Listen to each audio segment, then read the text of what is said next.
ये कहानी है पुराने मिस्र की। एक ऐसी एडवांस्ड सिविलाइजेशन जहां रेत के समंदर में सोने के महल खड़े थे। एक पावरफुल एम्पायर जिसका सूरज कभी ढलता नहीं था और उस एम्पायर के तख्त पर बैठा था एक ऐसा रूलर जो अपनी हद भूल गया। उसने आसमान की तरफ उंगली उठाकर कहा, मैं तुम्हारा सबसे बड़ा रब हूँ। सोचिए कितना तकब्बुर रहा होगा उस शख्स में। पुराने मिस्र में फिरौन बनना सिर्फ ताज पहनना नहीं था, राजा बनना मतलब खुदा बनना होता था। लोग ये नहीं मानते थे कि फिरौन उनका लीडर है, बल्कि उनका यकीन था कि फिरौन जमीन पर चलने वाला खुदा है। उसका हर शब्द कानून था। अगर वो मुस्कुरा दे तो बरकत आ जाती और अगर वो गुस्सा हो जाए तो अज़ब उतर आता। वो मानते थे कि फिरौन सिर्फ इंसानों पर राज नहीं करता, बल्कि कुदरत को भी कंट्रोल करता है। तो अगर फिरौन खाश रहा तो नील नदी बहेगी और अगर नाराज हुआ तो दुनिया भूख से मर जाएगी। इसीलिए मंदिरों में खुदा के बराबर फिरौन की पूजा होती थी। अब जरा तसव्वुर कीजिए उसकी शान और शौकत का। उसका रॉयल बाथ पानी से नहीं बल्कि खालिस दूध और खुशबूदार ओनेल से होता था।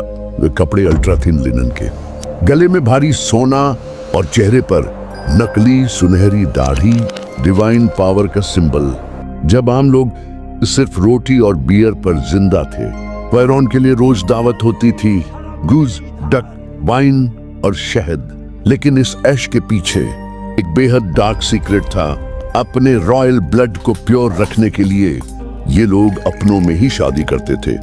भाई बहन, बाप बेटी।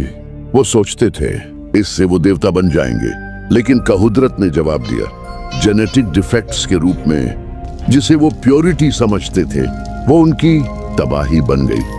फिरौन के पास दौलत थी, ताकत थी और जादूगर थे, लेकिन कुदरत खामोश थी, बस इंतजार कर रही थी।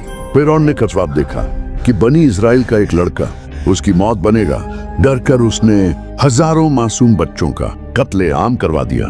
लेकिन अल्लाह की शान देखिए, जिस बच्चे से डरकर उसने हजारों जानें ली, उसी बच्चे मूसा अलैहिस्सलाम को अल्लाह ने उसकी गोद में पलवाया। दुश्मन ने खुद अपने हाथों से अपनी मौत पाली। जब मूसा अलैहिस्सलाम हक लेकर आए, फिरौन बोला, मेरे पास साइंस है, मेरे पास जादू है।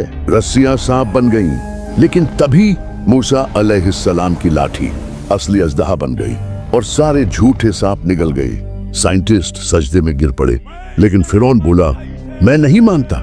फिर कुदरत का कहर टूटा, नील नदी खून बन गई, शहर मेंढकों से भर गए, फिर भी वो नहीं माना। आखिर वो वक्त आया, सामने समंदर, पीछे फिरौन की फौज, मौत दोनों तरफ। मूसा अलैहिस्सलाम ने लाठी मारी, समंदर फट गया, पानी की दीवारें, बीच में रास्ता। फिरौन घुस गया अपने घमंड में, सोचा मैं खुदा हूँ, मैं भी निकल जाऊंगा। लेकिन जैसे ही वो बीच में पहुंचा, कुदरत ने अपना रीसेट बटन दबा दिया। लाखों टन पानी गिरा। दुनिया का सबसे ताकतवर बादशाह तड़प तड़प कर मर गया। मरते वक्त चीखा, मैं ईमान लाया। जवाब आया, अब जब वक्त खत्म हो चुका है, घमंड का अंजाम हमेशा डूबना ही होता है।